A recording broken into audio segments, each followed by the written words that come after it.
मौनी अमावस्या के दिन महाकुंभ में एक रहस्यमय घटना घटी जिसने लोगों को हैरान कर दिया।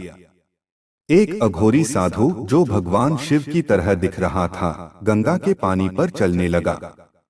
यह दृश्य इतना अद्भुत था कि लोग सोचने लगे कि कहीं यह उनकी आंखों का धोखा तो नहीं है। जब पुलिस ने साधु को गिरफ्तार करने की कोशिश की तो उसने एक चमत्कारी घटना घटित की जिसने सभी को चौंका दिया। पुलिस अधिकारी करणवीर ने इस साधु के रहस्य को जानने का निर्णय लिया। जैसे जैसे वह साधु के पीछे अपनी जांच बढ़ाते गए, वह और भी उलझते गए। साधु ने उन्हें यह महसूस कराया कि वह भगवान शिव का अवतार है और उसके चमत्कारी कार्यों के पीछे एक गहरा सत्य था। एक रात जब करणवीर ने साधु के चमत्कारों को देखा तो वह समझ गए कि यह साधु केवल एक साधारण इंसान नहीं था, बल्कि भगवान शिव का दिव्य रूप था, जिसका उद्देश्य पूरी तरह से अलग था। करणवीर ने अब पूरी तरह से ठान लिया था कि वह इस रहस्य का पर्दाफाश करेंगे। उन्होंने अपने वरिष्ठ अधिकारियों को बताया कि साधु के पास असामान्य शक्तियां हैं और उनके चमत्कारों को नजरअंदाज करना खतरनाक हो सकता है। अधिकारियों ने इसे केवल एक अंधविश्वास माना, लेकिन करणवीर का विश्वास इस साधु में बढ़ता जा रहा था। अगली सुबह जब वह गंगा घाट पर पहुंचे, साधु फिर से वहां ध्यान मग्न बैठा था। आसपास श्रद्धालुओं का हुजूम था, लेकिन इस बार करणवीर ने सोचा कि उन्हें साधु से सीधे सामना करना होगा। वह साधु के पास पहुंचे और पूछे, तुम कौन हो और क्या कर रहे हो यहाँ? साधु ने बिना आंखें खोले बस मुस्कुराते हुए कहा, मैं वही हूँ जो होना चाहिए। तुम यहाँ बार बार आकर अपना समय बर्बाद कर रहे हो। करणवीर ने फिर से पूछा, तुम लोगों को भ्रमित क्यों कर रहे हो? क्या तुम कोई अपराध कर रहे हो? साधु ने जवाब दिया, अपराध वह नहीं होता जो तुम्हारी समझ से बाहर हो। जो चीज तुम्हारी आंखों के सामने है वह हमेशा सत्य नहीं होती। उसके शब्दों में कुछ था जो करणवीर को एक गहरे सवाल की ओर खींच रहा था। वह और अधिक जानने के लिए कड़ी मेहनत कर रहे थे, लेकिन साधु ने उन्हें किसी प्रकार की और जानकारी नहीं दी। उसने बस इतना कहा, तुम्हें जो देखना था वह तुमने देख लिया। अब तुम्हारी यात्रा की शुरुआत होती है। इसी बीच साधु ने गंगा के जल की ओर इशारा किया और अचानक पानी में एक दिव्य रूप उभरा। यह आकृति त्रिशूल लिए हुए थी और उसके चारों ओर एक चमकती आभा थी। यह दृश्य इतना अद्भुत था कि करणवीर और उनकी टीम अपनी आंखों पर विश्वास नहीं कर पा रहे थे। इस अद्भुत दृश्य ने उनके दिल में एक गहरी उथल-पुथल मचा दी। अब करणवीर को यह एहसास हुआ कि इस साधु के चमत्कारों को समझने के लिए उन्हें अपने विश्वासों को बदलना होगा। साधु के शब्दों में एक गहरी सच्चाई छिपी थी जो केवल अनुभव से ही समझी जा सकती थी। इस घटना के बाद करणवीर ने तय किया कि वह केवल कानून की नजर से इस मामले को नहीं देखेंगे, बल्कि अपने अंदर की आस्था और विश्वास से इसे समझने की कोशिश करेंगे। करणवीर का मन अब पूरी तरह से उलझ चुका था। वह जान गए थे कि साधु का मामला सिर्फ एक साधारण जांच नहीं है, बल्कि इससे कहीं गहरी सच्चाई जुड़ी हुई है। साधु की चमत्कारी घटनाओं ने उनकी सोच को हिलाकर रख दिया था। वह समझ गए थे कि साधु के आसपास जो कुछ भी हो रहा था वह किसी सामान्य घटना से परे था। लेकिन एक पुलिस अधिकारी होने के नाते करणवीर का कर्तव्य था कि वह पूरी घटना की जांच करें और कानून के दायरे में रहकर इसका हल निकालें। उन्होंने अपने अधिकारियों से बात की और इस मामले को गंभीरता से लिया। उनका मानना था कि साधु के पास कोई रहस्यमय शक्ति है और उसे समझने की जरूरत है। वह गंगा घाट पर कई दिनों तक साधु की गतिविधियों पर नजर रखते रहे। साधु अब भी अपने ध्यान में डूबा रहता था, और उसके आसपास लोग उसकी पूजा करते थे, लेकिन वह किसी से बात नहीं करता था।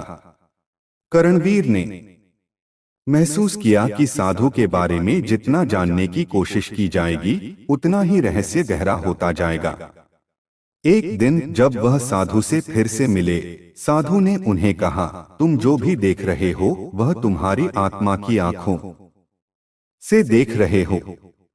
तुम्हें जो देखना है वह तुम देख चुके हो। अब तुम अपनी यात्रा का सही मार्ग चुन सकते हो। इन शब्दों ने करणवीर को पूरी तरह से सोचने पर मजबूर कर दिया।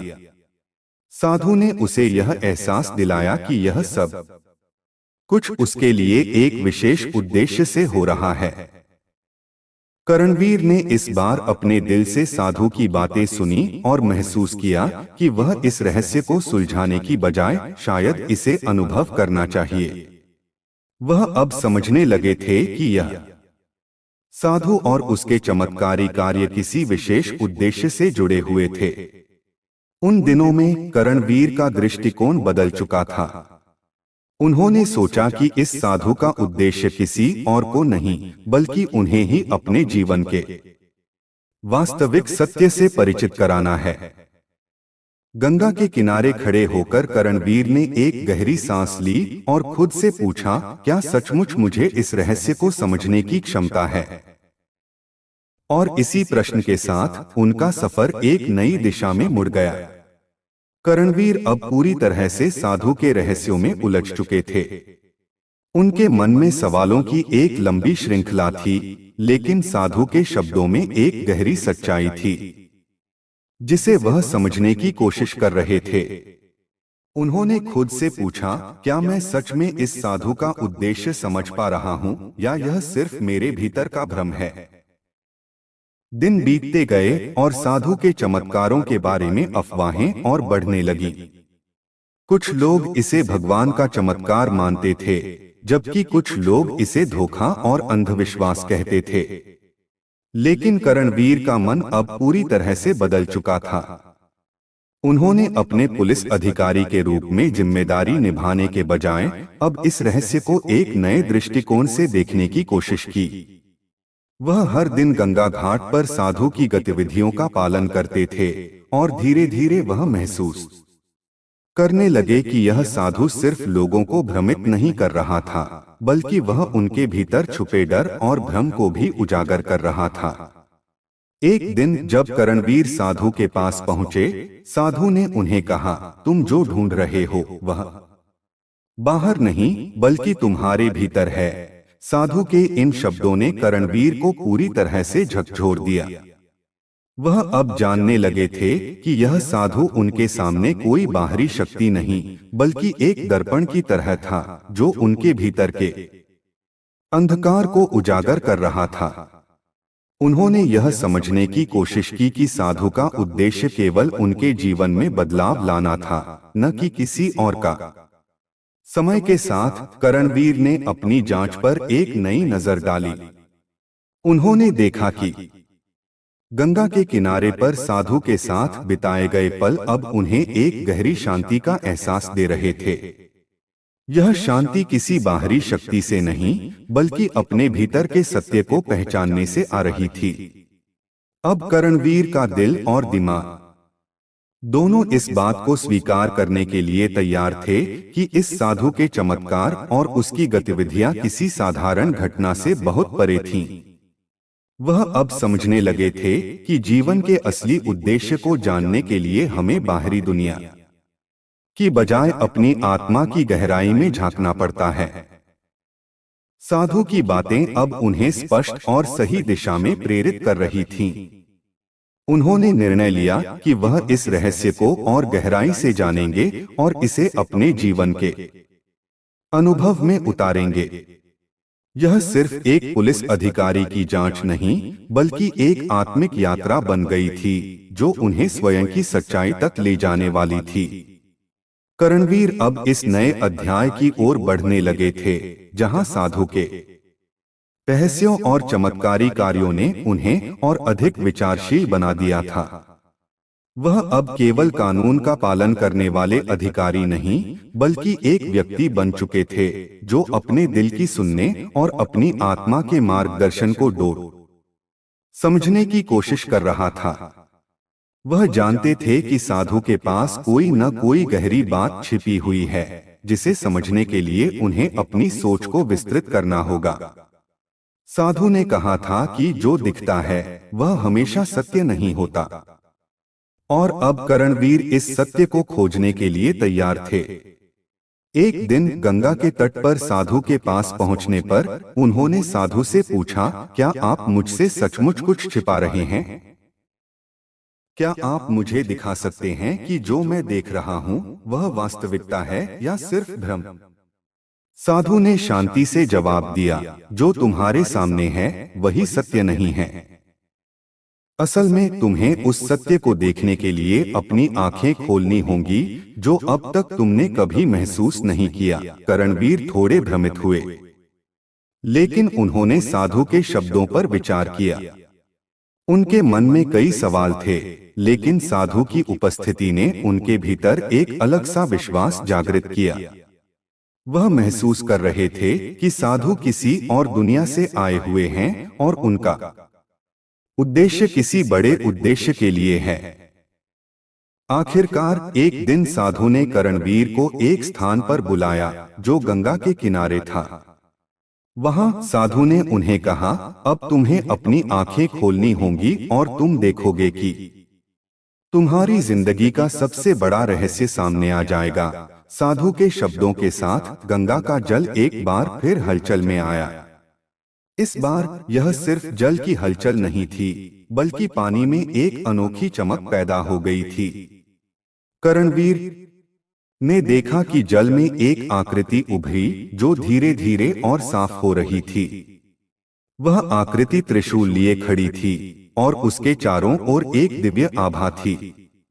यह दृश्य देखकर करणवीर ने समझा कि यह साधु सचमुच भगवान शिव का अवतार है, जैसा कि उसने पहले सपना देखा था। यह घटना उनके जीवन का सबसे चमत्कारी पल था और वह अब पूरी तरह से इस रहस्य में डूबे हुए थे। साधु ने तब कहा, जो तुम्हें दिखाई दे रहा है वह तुम्हारे जीवन के सबसे बड़े सत्य को प्रदर्शित कर रहा है।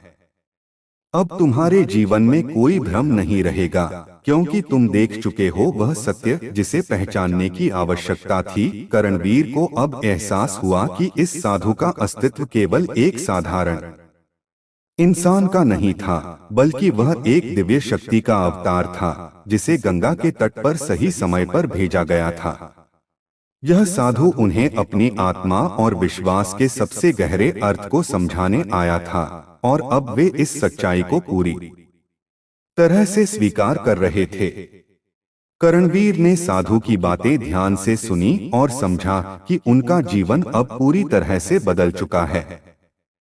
वह पहले जिस रास्ते पर चल रहे थे वह अब उनके लिए नया और अद्भुत मार्ग बन चुका था। साधु ने मुस्कुराते हुए कहा, अब तुम्हारी यात्रा शुरू होती है इंस्पेक्टर करणवीर। तुम जो खोज रहे थे वह तुम्हारे भीतर था। तुम्हारे हर कदम पर तुम्हारे साथ एक नया सत्य होगा। इस घटना के बाद करणवीर ने कभी भी साधु और गंगा के रहस्यों को हल्के में नहीं लिया। उन्होंने अपने जीवन के इस नए उद्देश्य को अपनाया और गंगा की पवित्रता को समझने की कोशिश की। करणवीर की सोच अब पूरी तरह बदल चुकी थी। साधु के रहस्यमय शब्दों ने उसे एक नई दिशा में सोचने पर मजबूर कर दिया था। अब उसे यह समझ में आ गया था कि इस साधु का उद्देश्य सिर्फ लोगों को भ्रमित करना नहीं था, बल्कि एक गहरे सत्य की ओर मार्गदर्शन करना था। साधु ने उसे यह एहसास दिलाया था कि जीवन के कई पहलू सिर्फ दृष्टि से नहीं, बल्कि समझ से होते हैं। उसने निर्णय लिया कि अब वह सिर्फ जांच करता नहीं, बल्कि एक शिष्य की तरह साधु के पास जाएगा। वह चाहता था कि वह अपने जीवन के इस अनजाने पहलू को समझे और अपनी आस्थाओं और विश्वासों का पुनः मूल्यांकन करे। इस नए दृष्टिकोण के साथ वह साधु से मिलने गया। साधु अब भी गंगा के किनारे अपने ध्यान में डूबा था, जैसे हर बार उसकी आंखें बंद थीं और वह गहरी एकाग्रता में थे। जब करणवीर ने उसे देखा तो साधु ने बिना खोले अपनी आंखें खोल दी। साधु के चेहरे पर वही रहस्यमयी मुस्कान थी। करणवीर ने धीरे से पूछा, क्या अब मैं तुम्हारे उद्देश्य को समझ सकता हूं? साधु ने गंगा की ओर इशारा करते हुए कहा, यह जल कभी नहीं रुकता। जैसे जीवन चलता रहता है, वैसे ही यह जल भी बहता रहता है। तुम्हारे सवाल, तुम्हारी सोच, सब कुछ इसी जल की तरह बहता है। तुम उसे पकड़ने की कोशिश करते हो, पर वह तुम्हें हमेशा छूट जाता है। तुम्हें बस उस प्रवाह के साथ चलना सीखना होगा। करणवीर को अब यह समझ में आ रहा था कि साधु उसे किसी गहरी सीख की ओर ले जा रहा था। उसने सोचा कि इस समय की सबसे बड़ी चुनौती यह थी कि वह अपने आप को इस प्रवाह के साथ छोड़ दे, बिना किसी पूर्वाग्रह या संदेह के। साधु के शब्दों ने उसे यह महसूस कराया कि जीवन का असली उद्देश्य हर चीज को समझने के बजाय उसे अनुभव करना है। अब करणवीर ने अपनी पुलिस की नौकरी के प्रति अपना दृष्टिकोण बदलने की सोची। वह अब इस मामले को एक और तरह से देखता था, न सिर्फ एक रहस्य के रूप में, बल्कि एक जीवन के ज्ञान के रूप में। वह जानता था कि साधु का उद्देश्य सिर्फ उसे कानून की नजर से नहीं, बल्कि आत्मिक दृष्टिकोण से भी बदलना था। साधु के साथ बिताए गए इस समय ने करणवीर की सोच को पूरी तरह से बदल दिया था। अब वह सिर्फ एक पुलिस अधिकारी नहीं, बल्कि एक साधक की तरह खुद को देखता था, जो जीवन के अनकहे पहलुओं को समझने की कोशिश कर रहा था।